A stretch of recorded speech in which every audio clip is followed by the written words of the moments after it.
Parent ஒருத்தவங்க இன்ஸ்டாகிராம்ல message பண்ணியிருந்தாங்க. அவங்களோட குழந்தைக்கு டான்சில் ப்ராப்ளம் இருக்கு, ஹோமியோல ட்ரீட்மெண்ட் இருக்கா அப்படின்னு சொல்லிட்டு. நிறைய குழந்தைங்க இந்த டான்சில் ப்ராப்ளமால கொஞ்சம் தண்ணி மாற்றி குடிச்சா போதும், ஜூஸ் எடுத்துக்கிட்டாலோ இல்லை ஸ்வீட்ஸ் எடுத்துக்கிட்டாலோ உடனே சளி பிடிச்சிருது, தொண்டை வலி வருது, இருமல் வருது, காய்ச்சல் தொடங்கிடுதுன்னு சொல்லிட்டு நிறைய ட்ரீட்மெண்ட் பண்ணி பார்த்துட்டோம், நல்லா இருக்காங்க கொஞ்ச நாளைக்கு, மறுபடியும் ஏதாவது ஒன்று எடுத்துக்கிட்டா உடனே கம்ப்ளைண்ட் ஸ்டார்ட் ஆயிடுது அப்படின்னு சொல்லிட்டு ஹோமியோல சரியான குழந்தைங்க நிறைய பேர் இருக்காங்க.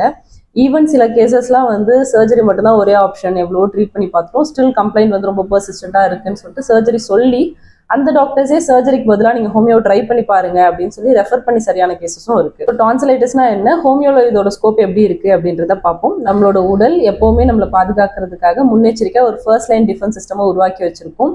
அதுல ஒண்ணுதான் டான்சில் அப்படிங்கிறது. நம்மளோட எல்லா துவாரங்கள் வழியாகவும் நுண்கிருமிகள் உள்ள வரும்போது அதை தடுத்து வெளியேற்றுறதுக்கான வழிகளை இந்த ஃபர்ஸ்ட் லைன் டிஃபென்ஸ் சிஸ்டம் பார்க்கும். ஸோ இப்படி பார்த்தீங்கன்னா டான்சில் என்ன பண்ணா, மூச்சுக்குழல் வழியாகவோ தொண்டை வழியாகவோ நுண்கிருமிகள் வரும்போது அதை எதிர்த்து அது கூட ஃபைட் பேக் பண்ண ஆரம்பிக்கும். ஸோ இதனால அது இம்யூனிட்டி ட்ரிகர் பண்ணும்போது ஏற்படுறது தான் இந்த டான்சிலைட்டிஸ் அப்படின்னும், அதோட வீக்கம் ஏற்படுறது எல்லாமே. ஸோ அதை தொடர்ந்து தான் நம்மளோட நோய் எதிர்ப்பு சக்தி வர இன்ஃபெக்ஷன்ஸ் கூட ஃபைட் பண்ணுறதோட சிம்டம்ஸாக தான் இந்த இருமல் இருக்கிறது, தொண்டை வலி இருக்கிறது, முக்கியமாக காய்ச்சல் இருக்கிறது. இந்த சிம்டம்ஸ் எல்லாம் ஒரு 3 to 4 days தான் இருக்குது, குழந்தை ஓரளவு ஆக்டிவாக இருக்காங்க, ஃபுட் எடுத்துக்கிறாங்க அப்படின்னும் போது அவங்களோட இம்யூனிட்டியை இந்த ப்ராப்ளமை சரி பண்ணிடும். பட் சில குழந்தைங்களுக்கு இம்யூனிட்டி வீக்காக இருக்கும்போது ஒரு சின்னதான ட்ரிகர் இருந்தால் கூட போதும், உடனே டான்சிலைட்டிஸ் டெவலப் ஆகிடும். அண்ட் எவ்ரி மந்த் ஒன்ஸ் இந்த கம்ப்ளைண்ட் வரதையும் பார்க்கலாம். கூடவே ஒவ்வொரு எபிசோடப்போ அது இன்டென்ஸ்டா இருக்கு, ஃபீவர் டெவலப் ஆனாலும் சரி, கஃப் டெவலப் ஆனாலும் சரி, குழந்தை ரொம்ப சஃபர் ஆகுறாங்க, ஒரு வாரத்துக்கிட்ட கூட இது நீண்டுட்டே இருக்கு.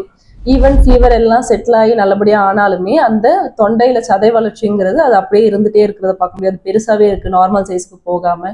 சிலருக்கு இது பஸ் ஃபார்மேஷன் வரைக்கும் கூட போக ஆரம்பிச்சிடும் உள்ள. ஸோ ஹோமியோ மருந்துகளை பொறுத்த வரைக்கும் அது அப்போதைக்கான டெம்பரரி சொல்யூஷனா மட்டும் இல்லாம உங்களோட ஓவரால் ஹெல்த்தை இம்ப்ரூவைஸ் பண்றது மூலமாகவும் உங்களோட இம்யூனிட்டியை பூஸ்டப் பண்றது மூலமாகவும் குழந்தைங்க அடிக்கடி சிக்காகாம தடுக்க முடியும். முன்னாடியே சொன்ன மாதிரி டான்சிலைட்டிஸ்ங்கிறது நம்மளோட நோய் எதிர்ப்பு திறனோட நார்மல் வெளிப்பாடு தான் அப்படிங்கிறதால ஃபியூச்சர்ல இன்ஃபெக்ஷன்ஸ் வந்தாலுமே அதை ஸ்ட்ராங்கா ஃபைட் பேக் பண்ணி நம்ம பாடியை ப்ரொடெக்ட் பண்றதுக்கான ஒரு ஸ்ட்ராங் இம்யூன் சிஸ்டமை உருவாக்குறதுக்கு ஹோமியோ மருந்துகள் ஹெல்ப் பண்ணும். பயன்பெற்றுக் கொள்ளுங்கள். நன்றி.